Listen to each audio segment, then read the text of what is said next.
Hello and welcome दोस्तों, आप सभी का बहुत बहुत स्वागत करते हैं एक बार फिर से अपने यूट्यूब चैनल कृष्णदेव कुमार रांची पे।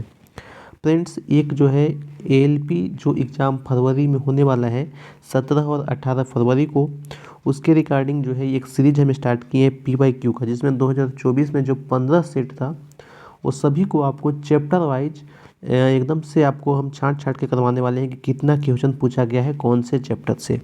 ये आपके लिए काफ़ी ज़्यादा हेल्पफुल होगा, तो आप पूरा वीडियो बहुत ध्यान से देखिएगा।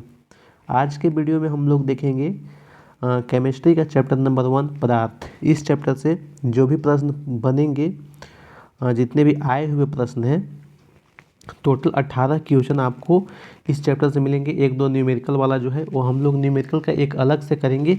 उसमें जो भी न्यूमेरिकल होगा 15, 20 या 30 जो भी होगा, उसको एक ही वीडियो में सारा का सारा जो है करवा दिया जाएगा। तो आइए शुरुआत करते हैं आज के इस वीडियो का। क्वेश्चन नंबर 1 आपसे पूछा गया था कि पदार्थ के कण जो है ये निरंतर गतिमान रहते हैं, किसके कारण से? गतिज ऊर्जा, नाभिकीय ऊर्जा, यांत्रिक ऊर्जा, रासायनिक ऊर्जा। तो सही आंसर हो जाएगा गतिज ऊर्जा के कारण जो है ये निरंतर गतिमान रहते हैं। चलिए आगे, question number second. Question number second है, जेली की स्थिति में निम्नलिखित में से कौन सी परिक्षेपित परावस्था है? तो गैस परावस्था होगा कि ठोस परावस्था होगा कि द्रव परावस्था होगा कि ठोस व द्रव दोनों परावस्था होगा। एक टेबल है एनसीईआरटी में, इसमें आपका जो है आपका जो ये प्रश्न पूछा गया है परिक्षेपित परावस्था या फिर आपका परिक्षेप्य परावस्था, तो इसका जो एक टेबल है उसको हम एक अलग वीडियो में 2 से 4 मिनट या 5 मिनट जितना भी लगेगा सबको अच्छे से हम करवा देंगे। अभी जो है मेरा इस वीडियो में टारगेट यही रहेगा कि जल्दी से जल्दी 10 मिनट हो चाहे 12 मिनट हो, सारे क्वेश्चन को जल्दी से जल्दी रिवीजन कर लिया जाए। और जो जो टॉपिक से ज़्यादा प्रश्न आएंगे उसका अलग से एक छोटा छोटा वीडियो 5 मिनट का 7 मिनट का आपको बना के प्रोवाइड किया जाएगा।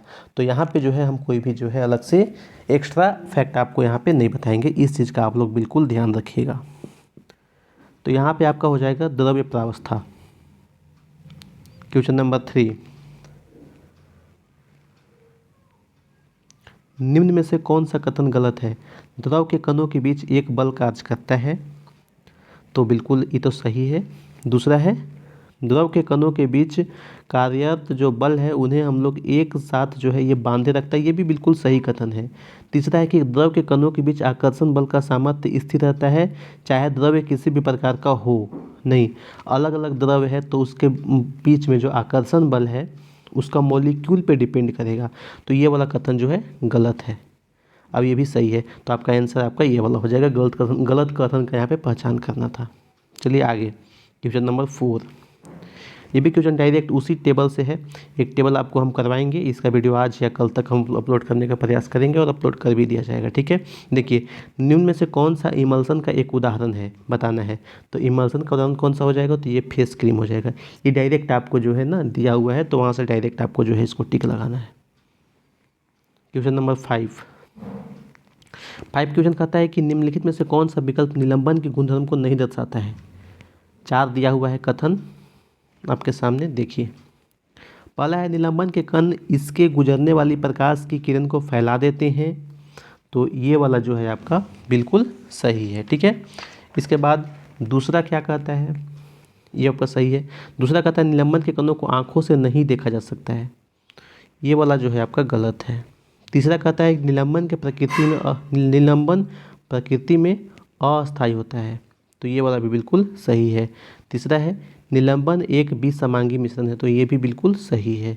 एक समांगी मिश्रण नहीं होता है निलंबन, ये विसमांगी होता है, तो ये भी तीनों कथन सही है। आपका ये वाला आंसर हो जाएगा। आपसे पूछा गया है गलत कथन कौन सा है, ये पूछा गया था।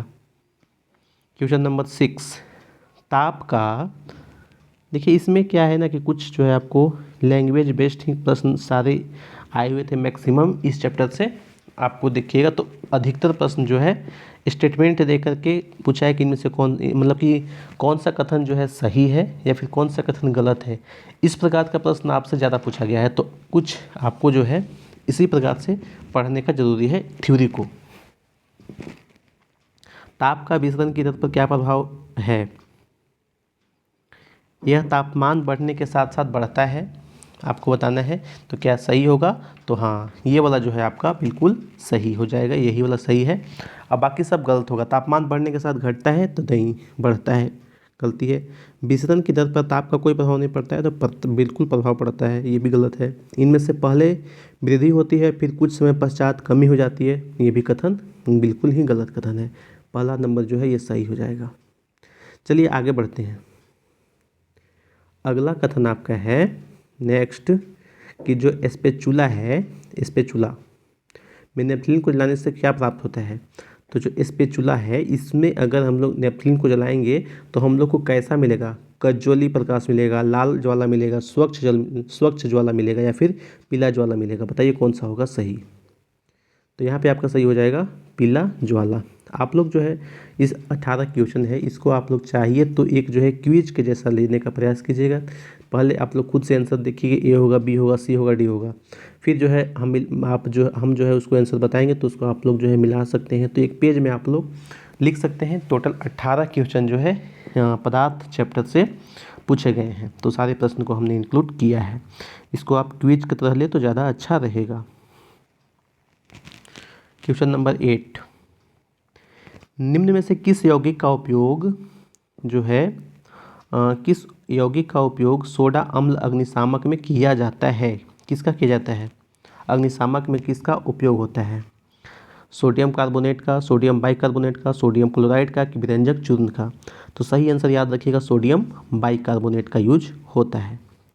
क्वेश्चन नंबर 9, इसका भी एक अलग से वीडियो हम करेंगे जिसमें आपको बताएंगे कि किस अवस्था से, मान लीजिए कि ठोस से अगर द्रव्य है तो उसको क्या बोलेंगे, द्रव्य से गैस बनता है तो उसको क्या बोलेंगे, ये सारा आपको जो है करवा दिया जाएगा। देखिए, निम्नलिखित में से किस घटना में एक ठोस द्रव्य में परिवर्तित हो जाता है? तो इसका आंसर होगा विगलन।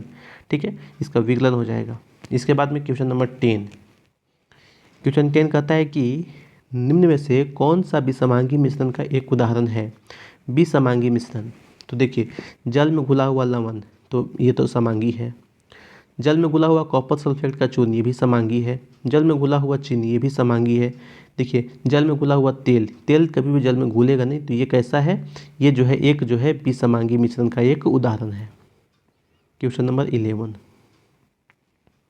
क्वेश्चन नंबर 11 कहता है कि ठोस पदार्थों के तापमान में वृद्धि करने पर क्या होगा? ठोस पदार्थ के तापमान में वृद्धि करेंगे तो क्या होगा?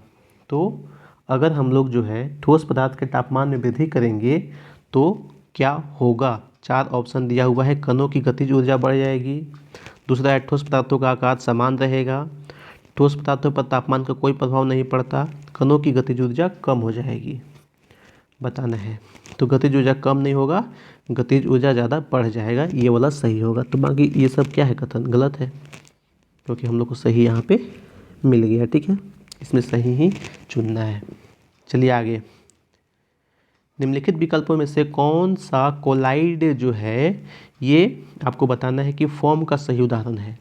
जेली होगा, कुहासा होगा, प्यूमिस होगा या फिर कोहरा होगा। तो आपको यहाँ पे सही आंसर क्या हो जाएगा इसका? कुहासा, ये वाला सही आंसर हो जाएगा। यहाँ से बहुत प्रश्न पूछे गए थे, कम से कम आपके पूरे एग्जाम में यहाँ से 5 से 6 प्रश्न पूरा जो है डायरेक्टली उठा के जो है पूछ लिया गया था। बहुत इंपॉर्टेंट टेबल आपका हो जाता है आगामी एग्जाम के लिए। हो सकता है वहाँ से फिर से पूछ लिया जाए, या फिर इतने भी पूछे कोई छोटा सा टेबल ही है, उसको 5 से 7 मिनट में अच्छे से उसको याद कर लीजिए, वो कहीं पे उसको लिख के रख लीजिए, एक बार 2 बार डेली उसको देखिए, याद हो जाएगा। द्रव्य के कण खाली स्थान के कारण निरंतर गतिशील होते हैं। द्रव्य के कण खाली स्थान के कारण निरंतर गतिशील रहते हैं। गतिज ऊर्जा के कारण, स्थितिज ऊर्जा के कारण, कणों के आपस में मिलना या फिर कणों का साइज। तो सही हो जाएगा आपका यहाँ पे गतिज ऊर्जा। बाकी सब क्या है? गलत है। सही क्या है? ये वाला सही हो जाएगा। चलिए आगे, क्वेश्चन नंबर 14 आपको बताना है कि सभी द्रव और गैसें क्या हैं? ठोस है? नहीं, ठोस नहीं हो सकता है। अर्धचालक भी नहीं कर सकते, विद्युत रोधी भी नहीं सकते हैं। हाँ, तरल कह सकते हैं, क्योंकि गैस भी जो है, गैस और जो द्रव्य है दोनों को हम लोग तरल के कैटेगरी में रख सकते हैं।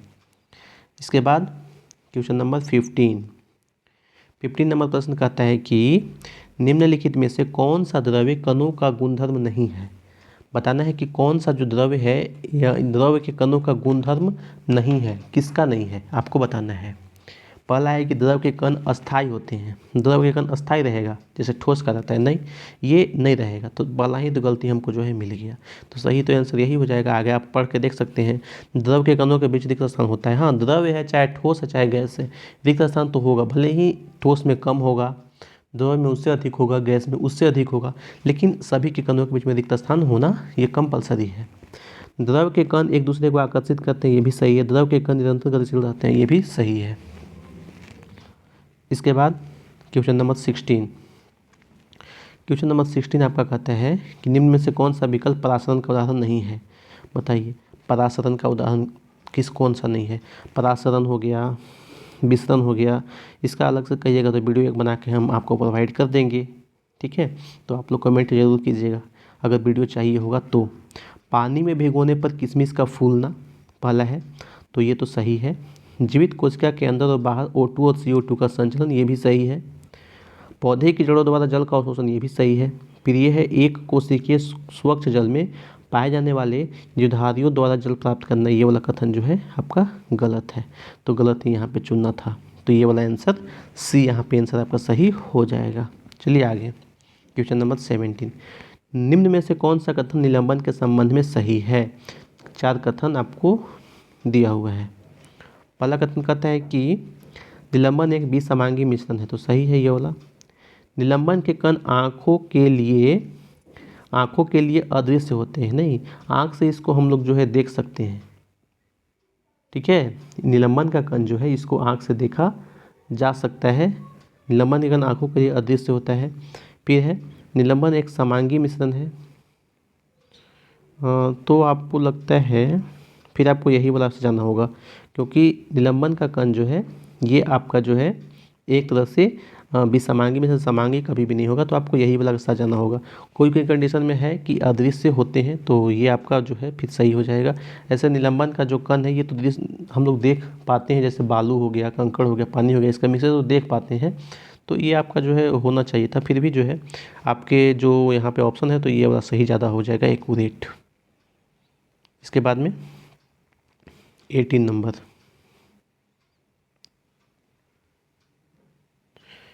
ये है आपका कोलाइडल विलयन के बारे में कौन सा कथन सही है। कोलाइडी कणों का आकार बहुत छोटा नहीं होता है, कोलाइडी कणों का आकार बहुत छोटा नहीं होता है, तो ये आपका जो है बिल्कुल ही गलत है। इसमें सही का है ना, सही चुनना है। कोलाइडी विलयन का अवयव परिक्षिप्त प्रावस्था और परिक्षेपण माध्यम है, ये सही हो सकता है। कोलाइडी विलयन के कण इनके गुजर रही प्रकाश से इनको फैलाते नहीं है, फैला देता है, तो ये गलत कहा हुआ है। इसके बाद एक और क्या कहा है, एक और कहा है कोलाइडी विलयन एक समांगी मिश्रण, नहीं कोलाइडी विलयन क्या है, एक विसमांगी मिश्रण है। तो सही कौन सा हो जाएगा, सही आपका यही वाला हो सकता है, बी वाला ही सिर्फ। कोलाइडी विलयन का अवयव परिक्षेपित प्रावस्था और परिक्षेपण माध्यम है। तो परिक्षेपित प्रावस्था और प्रक्षेपण माध्यम, यहाँ से जो ये टेबल है, बहुत सारा प्रश्न यहाँ से आपके एग्जाम में पूछा है। चैप्टर जो आपका पदार्थ है, तो अगर पढ़े हुए हैं आप तो इसको रिवीजन कीजिए, और अगर इसका 1-2 वीडियो अगर चाहिए तो आप लोग कमेंट अवश्य कीजिएगा, वो वीडियो भी आपको हम प्रोवाइड कर देंगे। तो यहाँ पे कुल 18 क्वेश्चन आपके कंप्लीट हो जाते हैं। आप जो है बताइए कि जो है हम यहाँ पे केमिस्ट्री ही लगातार करवाएं, या फिर अगर आप लोग का कोई स्पेशल डिमांड है कि हाँ भले ये चैप्टर का सारे क्वेश्चन करवा दीजिए, तो वो हम करवा देंगे, ठीक है। तो आप लोग जो है कमेंट अवश्य कीजिएगा, नहीं तो फिर हम जो है केमिस्ट्री को ही आगे अभी कंटिन्यू रखेंगे। चलिए फिर से मिलेंगे नेक्स्ट वीडियो में, तब तक के लिए सभी को बाय बाय, जय हिंद, जय भारत।